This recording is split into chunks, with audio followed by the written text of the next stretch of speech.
ในกรณีใครจะถอนเงินผ่านข่อยเนาะให้กดเข้าเหรียญสีบัวเลยเด้อ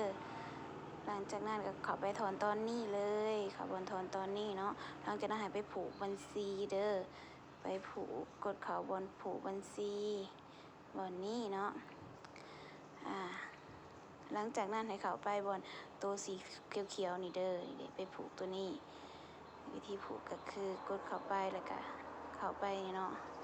เขาสิให้ใส่รหัสที่เขาตั้ง6ตัวเลขหลังจากนั้นก็ให้เอาลิงก์ที่ค่อยหายไปใส่นี่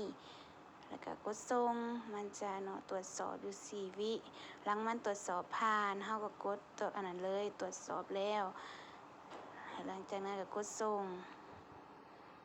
มันจะมาหาแบบนี้แล้วก็มาถอนตอนนี้อีกเนาะถอนตอนนี้เขาถอนตอนนี้แล้วก็ระบุไว้เลยว่าเฮาสิถอนจากดอลลาร์นะถ้าเฮาสิถอน$10ก็กดใส่$10แล้วก็กดส่งแล้วก็กดยืนยันเนาะแล้วใส่รหัสอีกรอบนึงโดยก็จะประมาณนี้หลังจากนั้นก็